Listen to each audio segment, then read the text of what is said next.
വചനം ദൈവത്തിൻ വചനം നന്മകൾ ചെയ്യാനറിയൂ വചനം. വചനമറിഞ്ഞാൽ ആത്മാവുണരും ഹൃത്തിൽ. വചനം വചനം ദൈവത്തിൻ വചനം. വചനം വചനം ദൈവത്തിൻ വചനം.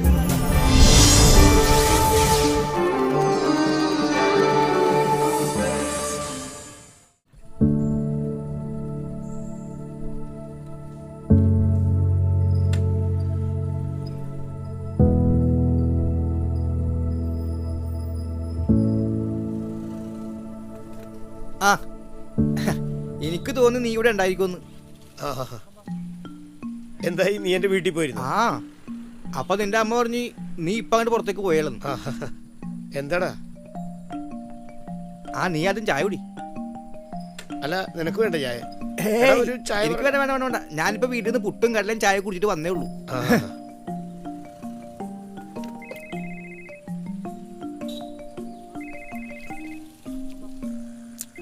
ഞാൻ ഈ ഫോൺ ഒന്ന് അറ്റൻഡ് ചെയ്തിട്ട് എന്റെ ചായയുടെ കാശ് നോക്കി.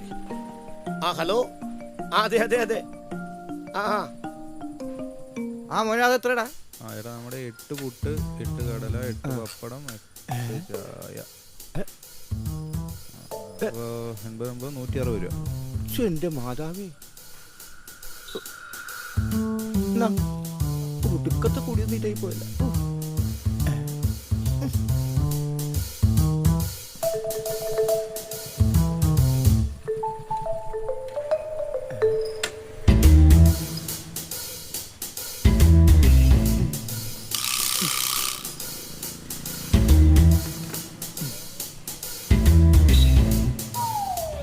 ശരിയാണെന്ന്. അത് ഞാൻ ഒരാൾ ഒറ്റക്ക് ഓടി നടന്നിട്ട് വേണം ഇതൊക്കെ ശരിയാക്കാൻ. അല്ല അവിടെ ആ അത് മതി, അതും നമുക്ക് ശരിയാക്കാം. ആ ഞാൻ പറയണമെന്ന് കേക്ക്. ആ എടാ, നീ എന്തൊക്കെയാണ് ഈ പറയണത്? എടാ, നിനക്ക് ഞാൻ പറയണത് നിനക്ക് മനസ്സിലാകണ്ട. അത് പറ്റില്ല പറ്റില്ല. എടാ, അങ്ങനെ പറഞ്ഞാൽ എങ്ങനെ ശരിയാകണത്? നീ നിനക്ക് തോന്നിയമാരോ ഓരോ കാര്യങ്ങൾ പറഞ്ഞു വെച്ചിട്ട് അല്ല, അത് നടക്കില്ല. അത് തന്നെ. ഞാൻ പറയണത് നീ അങ്ങോട്ട് കേക്ക്. നീ പറയണത് മാത്രം ഞാൻ കേട്ടോണ്ടിരിക്കണോന്ന് പറഞ്ഞാൽ അത് ശരിയാകണ കേസല്ല അത്. ഏതായാലും നിനക്കിപ്പോ കാര്യം മനസ്സിലായല്ലോ.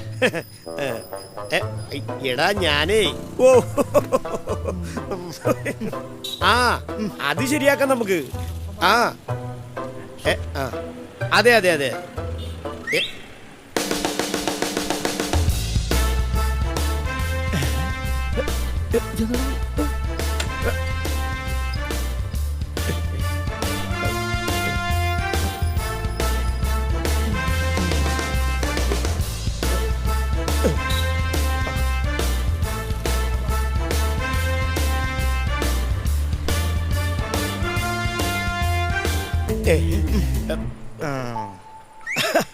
ആൻഡോ, എടാ എടാ നീ ഇതെവിടെ പോയേക്കണായിരുന്നു? ഞാനാണോ നീയാണാ പോയത്? സത്യമായിട്ട് എടാ, ഞാൻ ഈ ഫോൺ കട്ട് ചെയ്ത് കഴിഞ്ഞിട്ട് ഞാൻ നിന്നെ ചുറ്റിനും നോക്കി, പക്ഷെ നിന്നെ കാണണ്ടേ. അതെന്ത് കുത്തോകലാട്ടെ? എടാ, എന്റെ കയ്യിൽ കാശൊന്നുമില്ലെന്ന്. അത് ഇനി മേലെ ഫോണിൽ തൊട്ടു പോരുന്നു. കൊറേ നേരെ അവനൊരു ഫോൺ വിളി. എടാ, എന്റെ കയ്യിൽ 10 പൈസ ഇല്ലാണ്ടിരിക്കുന്ന സമയമാണ്. ആ ചായയുടെ കാശ് കൊടുക്കാൻ പറഞ്ഞപ്പോൾ ഞാൻ വിചാരിച്ചേ ഒരു കാലി ചായ പിന്നെ വല്ല ഒരു കഴിയുമായിരിക്കുന്നു. ആകെ എൻ്റെ കയ്യിലുണ്ടായിരുന്നു 200 രൂപയാണ്. അതങ്ങോട്ട് കൊടുത്തു. നിന്റെ കയ്യിൽ കാശ് വല്ലതും ഉണ്ടെങ്കിൽ ഒരു 2000 രൂപ കടം മേടിക്കാൻ വേണ്ടി വന്നാണ് ഞാൻ. ഞാൻ കയ്യിലുണ്ടായിരുന്നു 200 രൂപ അങ്ങോട്ട് തരേണ്ടി വന്നില്ലേ? തെറ്റു ചെയ്യുന്നവരുടെ മാർഗം കുടിലമാണ്, നിഷ്കളങ്കരുടെ പെരുമാറ്റം നേർവഴിക്കുള്ളതും. സുഭാഷിതങ്ങൾ 21-ാം അധ്യായം 8-ാം വാക്യം. ഒന്ന് നിർത്തടാ അവന്റെ ഒരു എച്ചി കണക്ക്. എടാ, നിനക്ക് 2000 രൂപ വേണം, പിന്നെ ഇപ്പൊ കൊടുത്ത ഈ 200 രൂപ വേണം. അത്രയല്ലേ ഉള്ളു. അതിനാണ് ഇങ്ങനെ ദാരിദ്ര്യം പറഞ്ഞു കിടന്ന് നിലവിളിക്കണത്. മനുഷ്യനെ മെനക്കെത്താൻ വേണ്ടി ഓരോ കാര്യവും പറഞ്ഞിട്ട് ഇറങ്ങി ഒരു ഇത് വേണ്ടേ?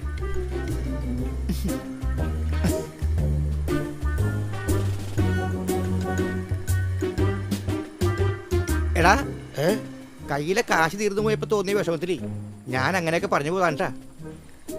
എന്നാലും ഒരു 200 രൂപ നിന്റെ കയ്യിൽ നിന്ന് പോയപ്പോ നിനക്ക് ഇത്രയും വിഷമം വന്നെങ്കിൽ എടാ എടാ നീ ആ 2000 തരാമെന്ന് പറഞ്ഞപ്പോണ്ടല്ല എൻ്റെ വിഷമങ്ങൾ മാറി. ഓ എന്നാലും ഇതെന്തൊരു ചായ കുടിയാടാ. 8 കഷ്ണം പുട്ട്, 8 ചായ, 6 പപ്പടം, 6 പഴം. അയ്യോ എടാ ആ. ഇതെല്ലാം ഞാൻ കഴിച്ചാണെന്നാണ് നീ ധരിച്ചു വെച്ചേക്കണം. പിന്നെ എടാ ഇതെല്ലാം അവിടെ ചായ കുടിക്കാൻ വന്നവര് കഴിച്ചാണ്. എടാ അതെല്ലാം നീ കൊടുക്കണം എന്തിനാണ്? അതെ, ഞാൻ ആദ്യം ഒരു ചായയും കടിയും കഴിച്ചു. അതാകപ്പാടെ 20 രൂപയുടെ കേസല്ലുള്ളൂ. അപ്പോഴല്ലടാ ജെയിംസ് ചായ കുടിക്കാൻ വന്നത്. അതിന് എടാ സ്വാഭാവികമായിട്ടും നമ്മളപ്പോ ചോദിക്കുമല്ല, എടാ ചായ കുടിക്കണമെന്ന്. ഏയ് ഞാൻ ചോദിക്കൂല. ഞാൻ കുടിച്ച ചായയുടെ കാശി ഞാൻ കൊടുത്തിട്ട് ഞാൻ വീട്ടിലേക്ക് പോകും. ആ അത് ശരിയാ. പക്ഷേ എൻ്റെ അടുത്ത് ഈ 20 രൂപ കൊടുക്കാൻ വേണ്ടേ? അതുകൊണ്ട് ഈ ജെയിംസ് ചായ കുടിച്ച് കഴിയുമ്പോ എൻ്റെ കാശും കൂടി കൊടുക്കുമെന്നാണ് ഞാൻ കരുതിയത്.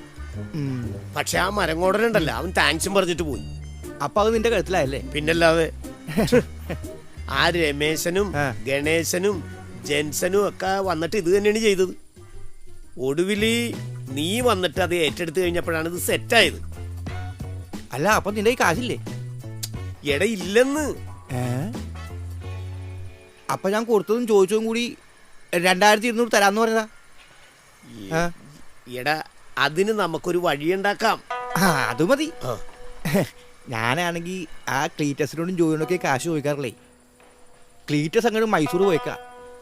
2 ആഴ്ച കഴിഞ്ഞ് വരുള്ളൂ. ജോയിക്കാണെങ്കിൽ ഒരു ആക്സിഡന്റ് പറ്റി വീട്ടിൽ റെസ്റ്റില്ല. പിന്നെ എങ്ങനെ അവൻ സഹായിക്കുക? അങ്ങനെ ഇരിക്കുമ്പോൾ നിന്റെ കാര്യം എനിക്ക് ഓർമ്മ വന്നത്. എടാ ആ റെഡിയായിടാ, ക്യാഷ് റെഡിയായി. എന്ത്? എടാ നിനക്ക് തരാനുള്ള ക്യാഷ് റെഡിയായിന്ന്. എടാ നീ ഈ ആക്സിഡന്റ് പറ്റിയ ജോയിനെ പോയി കണ്ടായിരുന്ന? ഇല്ല. ഈ കാശിന്റെ കേസിനല്ലേ അങ്ങോട്ട് പോകാൻ കഴിഞ്ഞില്ല.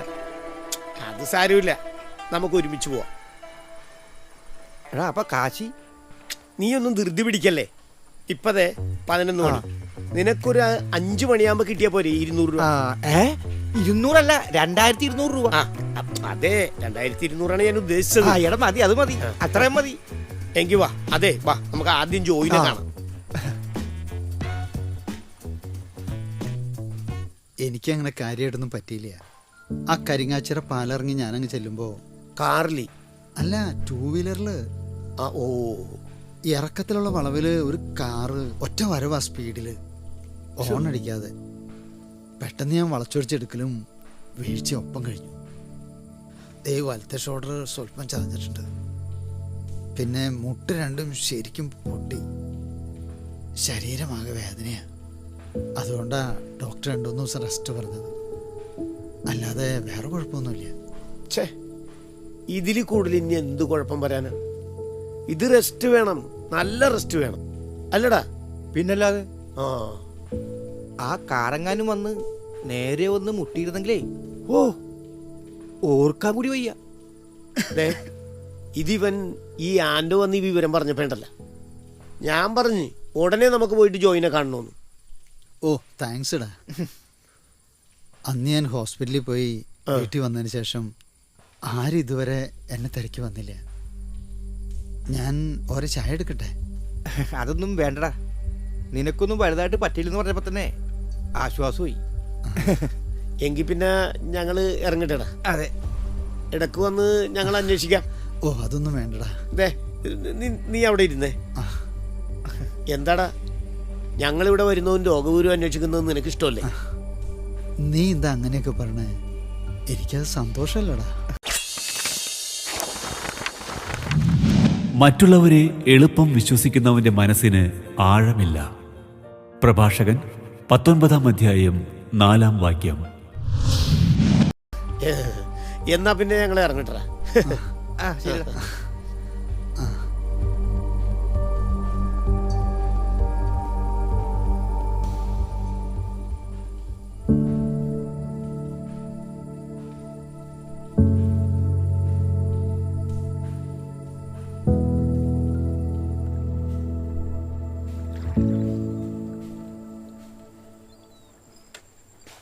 എടാ എന്താണ് നീ ആലോചിക്കണത്? ഒരു കാര്യം കൂടുതൽ പ്രാവശ്യം ആലോചിച്ചാൽ ഒന്നും ചെയ്യാൻ തോന്നൂല. അപ്പോ ആക്സിഡന്റിന്റെ കാര്യം പറഞ്ഞ ഉടനെ ഇതാണ് നീ എനിക്കുള്ള പണം റെഡിയായെന്ന് പറഞ്ഞതല്ലേ? പിന്നല്ലാതെ ഞാൻ വിചാരിച്ചത് നിനക്കത് ആദ്യം തന്നെ മനസ്സിലായിട്ടുണ്ടെന്നാ. എടാ എനിക്ക് പണത്തിന് അത്യാവശ്യമുണ്ട് എന്ന് കരുതി ഇങ്ങനെ ചെയ്യാൻ എനിക്ക് മനസ്സ് വരുന്നില്ല. എങ്കിൽ ശരി, നിന്റെ 200 രൂപ ഞാനിപ്പോൾ തന്നെ കൊണ്ടുവന്ന് തന്നേക്കാം കേട്ടാ. നീ ഇത് വിട്ടേരി. പിന്നെ നിനക്കൊരു ഉപകാരം ചെയ്യാമെന്ന് കരുതിയിട്ടാണ് ഞാൻ ഈ ഐഡിയ പറഞ്ഞത്. നിനക്ക് താല്പര്യമില്ലെങ്കിൽ വിട്ടേരി. വാ. അല്ല എടാ ഇത് ജോയി അറിഞ്ഞ എടാ 15 പിരിഞ്ഞ് കിട്ടിയ ഈ 10 ജോയിക്ക് 5 നമുക്ക്. ഇനി അഥവാ 10 പിരിഞ്ഞ് കിട്ടിയ 7 ജോയിക്ക് 3 നമുക്ക്. ഇനി 5 പിരിഞ്ഞ് കിട്ടണമെങ്കിൽ 3 ജോയിക്ക് 2 നമുക്ക്. Deal or no deal? Deal.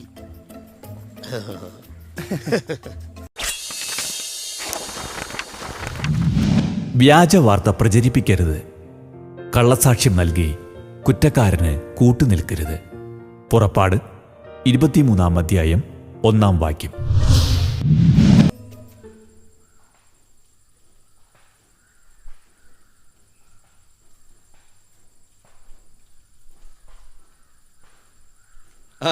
എന്തൊക്കെയാണോ ജോയി? ആ അരുണേ വാ. ആ ഇടിച്ച കാറ് ആരുടേതാണെന്ന് ഇതുവരെ അറിഞ്ഞില്ലല്ലേ? കാറിടിച്ചില്ല, ഓ മുട്ടാൻ പോയതേ ഉള്ളൂ. അപ്പോഴേക്ക് ഞാൻ വെട്ടിച്ചു മാറ്റി. ഓഹോ. എടാ ഞാനിത് ആൻഡ്രോയും സാബൊക്കെ പറയുമ്പോഴാണ് അറിയണത്. കുറച്ച് ദിവസം റെസ്റ്റ് എടുക്കണമെന്നാ ഡോക്ടർ പറഞ്ഞേക്കണത്. ഓഹോ. ആ പിന്നെ ജോയി ഏയ് വേണ്ട അരുൺ. ആ ഞാനും ഇത്തിരി ടൈറ്റിലായിരുന്നേ. അതൊന്നും വേണ്ട അരുണേ, അതിന്റെ ആവശ്യമില്ല. നീ ഇത് വെക്ക്. ഞാനിത് അവരുടെ കൈ കൊടുത്തു വിടാന്ന് കരുതിയതാ. പിന്നെ തോന്നി വേണ്ടാന്ന്, നേരിട്ട് കൊണ്ടുവന്ന് തരാന്ന് കരുതി. ഓ വേണ്ടെന്നേ, വന്നതിൽ വളരെ സന്തോഷം. അല്ല ഒന്നും വിചാരിക്കണ്ട, ഞാനിത് നേരിട്ട് കൊണ്ടുവന്ന് തന്നുകൊണ്ടാണോ? അതൊന്നുമല്ല. ആ എന്നാ ഞാൻ ഇറങ്ങട്ടെ. ശരിയടാ. ആ ഓക്കെ.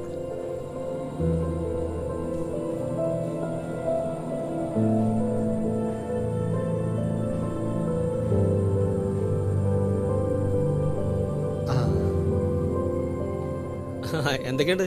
നല്ല വിശേഷം തോമസ്. ഞാൻ നമ്മുടെ ജോയി ഒന്ന് കാണാൻ വേണ്ടി വന്നു. ഓക്കെ ശരി ശരി.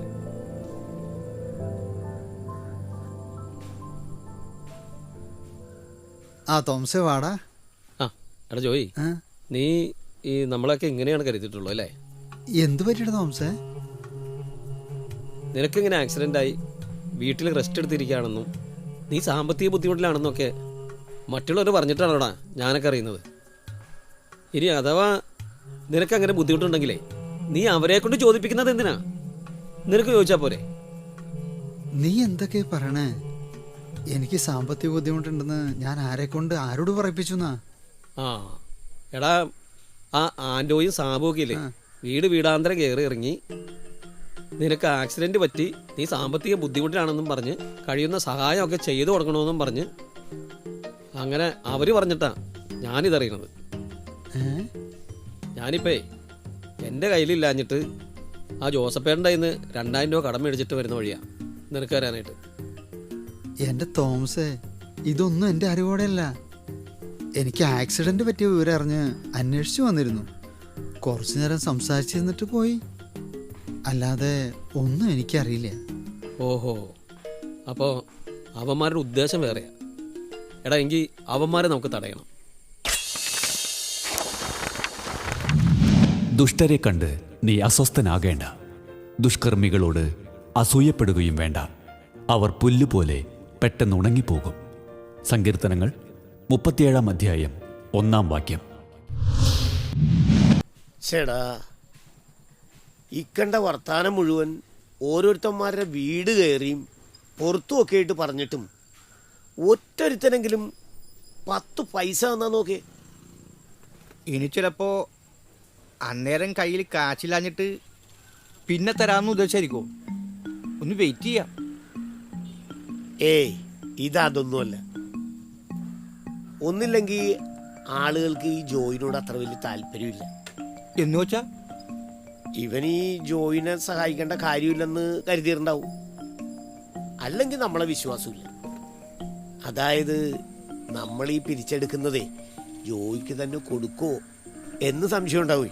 അപ്പൊ അതാകാനാണ് സാധ്യത. ഏത്? നമ്മളെ വിശ്വാസമില്ല. അങ്ങനെയാണെങ്കിൽ അവനെ സഹായിക്കാൻ ഉദ്ദേശിക്കുന്നവരെ നേരിട്ട് അവന് കൊടുക്കും. ആഹാ, അത് പറ്റൂല. ഏ? അങ്ങനെ നേരിട്ട് ജോയിക്കൊണ്ട് കൊടുക്കാനാണെങ്കിലേ നമുക്കുള്ള തരാൻ പറയണം, നമ്മുടെ വിഹിതം. എന്ത്? പിന്നല്ലാതെ വെറുതെ വീട്ടിലിരിക്കുന്ന ജോയിക്ക് കിട്ടുന്ന കാശിന്റെ വിഹിതം നമുക്കും കൂടി കിട്ടണ്ടേ? 5000 കിട്ടിയാ 2000 നമുക്ക് തരാൻ പറയണം. ആരോട്? ജോയിയോട്. കൊള്ളാം. നീ ഇത്ര ബോൾട്ടാണെന്ന് ഞാൻ വിചാരിച്ചില്ല. കഷ്ടം. ഛെ. ഇവിടെ നമ്മൾ ഒരക്ഷരം മിണ്ടാതെ മാറി നിൽക്കണം. ഇതാരാ? ഇതാ തോമസ് ആണല്ലോ.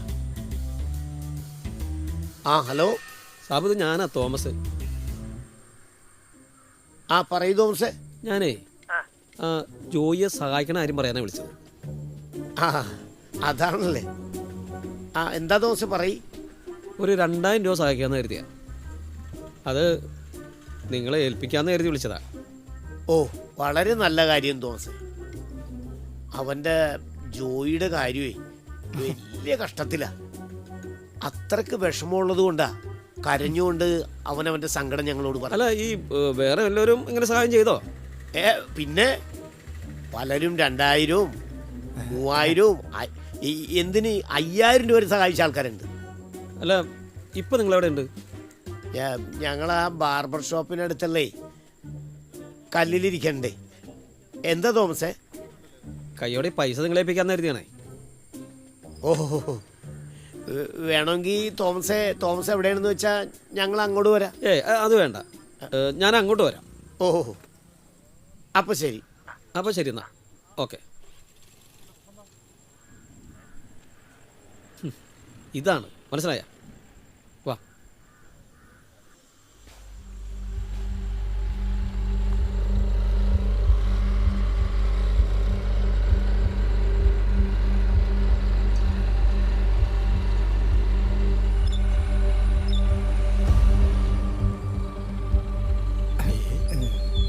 എടാ, നിങ്ങളൊന്ന് ഇങ്ങോട്ട് വന്നേ.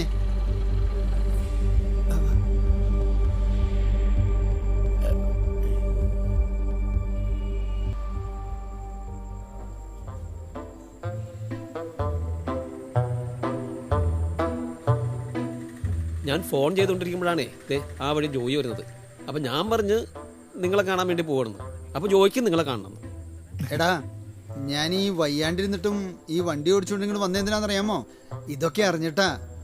എടാ, ഞാൻ എപ്പോഴാ കരഞ്ഞുകൊണ്ട് എൻ്റെ സാമ്പത്തിക ബുദ്ധിമുട്ട് നിങ്ങളോട് പറഞ്ഞത്?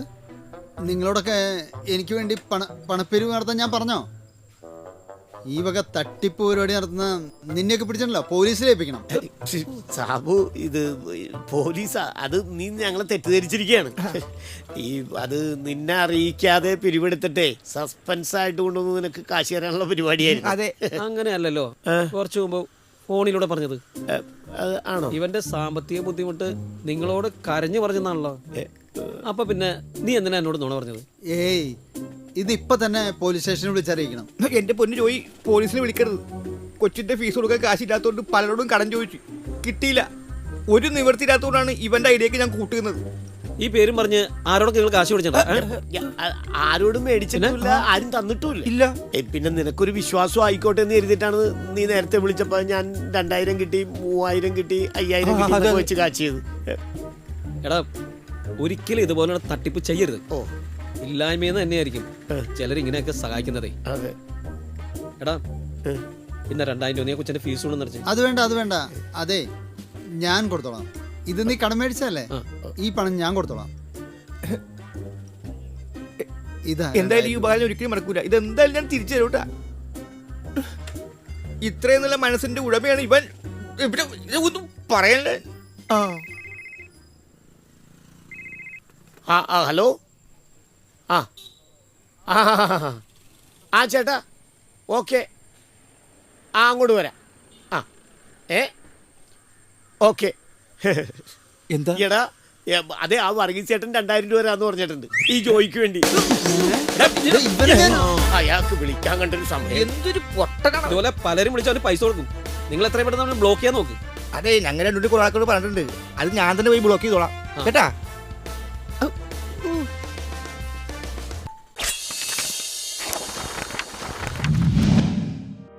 ധർമ്മമാർഗത്തിൽ ചരിക്കുന്നവൻ സുരക്ഷിതനായിരിക്കും, ദുർമാർഗത്തിൽ ചരിക്കുന്നവൻ കുഴിയിൽ വീഴും. സുഭാഷിതങ്ങൾ 28-ാം അധ്യായം 18-ാം വാക്യം. നിങ്ങളുടെ വിലയേറിയ അഭിപ്രായങ്ങളും നിർദ്ദേശങ്ങളും ഞങ്ങളെ അറിയിക്കുക. ദി പ്രൊഡ്യൂസർ, വചനം പറയുന്നത്, divine vision, divine retreat centre, Muringoor PO, Chalakudy 680309. Phone 8891952600. Email വചനം പറയുന്നത് @gmail.com.